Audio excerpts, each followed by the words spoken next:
जी, question है हमारे पास 7, paper है हमारे पास 23 अक्टूबर नवंबर का 1 देखिए पहले देखें a uniform rod uniform metre rule. जब भी ऐसी बात है इसका मतलब है इसको सेंटर ऑफ ग्रेविटी कहाँ कर रहा है, बिल्कुल एग्जैक्टली मिड पे एक्ट कर रहा है। लेंथ उसे कितनी है हमारे पास बताई गई है 100 सेंटीमीटर्स बताई गई है, ठीक है।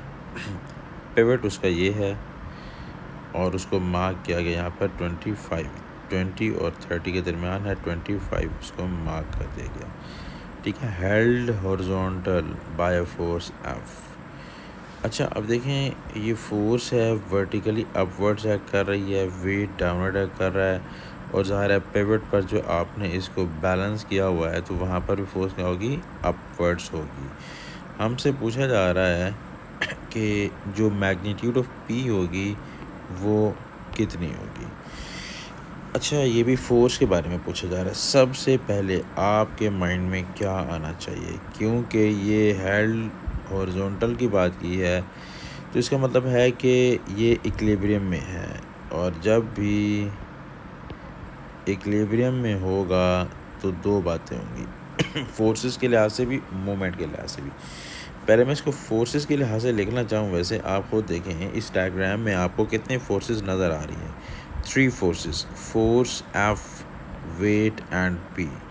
अच्छा हमें पता है अगर इक्विलिब्रियम में हो तो हम कहते हैं sum of upward forces equal to sum of downward forces. ये भी अपवर्ड फोर्स है, ये भी अपवर्ड फोर्स है, तो हम क्या लिखेंगे, P plus F sum of upward forces is equal to downward force.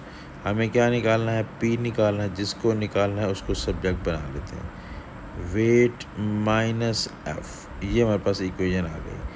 क्योंकि अगर आप आंसर्स देखें तो सारे आंसर्स उसने वेट की शक्ल में दिए हैं। इसको इक्वेशन नंबर 1 रख कर ज़रा साइड पे इसको सॉल्व करते हैं।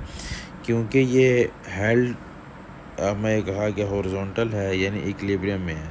इक्विलिब्रियम में हो तो sum of clockwise movement sum of anti clockwise movement के इक्वल होता है। चलें जी, ये हमारे पास है पिवट जो कि 25 पर है, 25 सेंटीमीटर्स पर। अच्छा क्योंकि 3 फोर्सेस की हम बात कर रहे हैं, इसमें से पी वाली फोर्स क्योंकि पिवट से पास हो रही है और हमें पता है जो भी फोर्स पिवट से पास होती है उसकी उसे मूवमेंट कंसिडर नहीं करते, ज़ीरो होता है। बाकी कितनी फोर्स बच गई, वेट बच गया और फोर्स बच गई। तो हम क्या कहेंगे, sum of clockwise movement is equal to sum of anti clockwise movement. अब देखना क्या होता है, अब देखें ये फोर्स है एफ, अपवर्ड जा रही है, पिवट इसके लेफ़्ट साइड पे है तो इसको यूँ घुमाना होता है, ये यूँ इस साइड पे, यानी इसका मतलब है जिस साइड पर पिवट होता है उस साइड पे घुमाएं तो पता चलता है कि ये किस फोर्स कौन see nature of movement produce कर रही है। तो इसका मतलब यह है कि जो फोर्स एफ है वो कौन सा मूवमेंट प्रोड्यूस कर रहा है, एंटी क्लॉकवाइज मूवमेंट।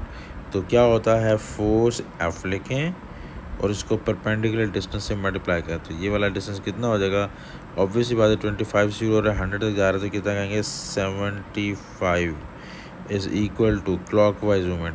क्या तरीका होता है, यहाँ इस क्वेश्चन में तो नेचर नहीं पूछ गई लेकिन हमें तो पता होनी चाहिए। ये वेट है डाउनवर्ड कर रहा है, इसको क्या करना है, मूव करवाना है, रोटेट करवाना है किस साइड पे, जिस साइड पे पिवट है तो पिवट इसके लेफ़्ट साइड पे, तो लेफ़्ट साइड पे घुमाएंगे तो ये कौन सा मूवमेंट प्रोड्यूस करे, क्लॉकवाइज मूवमेंट। तो फोर्स क्या है डब्ल्यू, उसका परपेंडिकुलर डिस्टेंस क्या आएगा, ये वाला उसका परपेंडिकुलर डिस्टेंस है। और देखें वेट 50 पर है, पिवट 25 पर है तो 50 माइनस 25 25 आ जाएगा।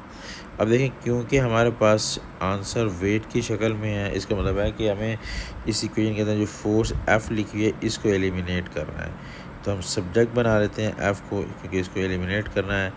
तो weight multiply by 25 divided by 75, इसकी कैंसिलेशन हो जाएगी, हमारे पास क्या आ जाएगा, weight divided by 3 is equal to F. तो फोर्स की वैल्यू कितनी आ गई, वेट ओवर 3।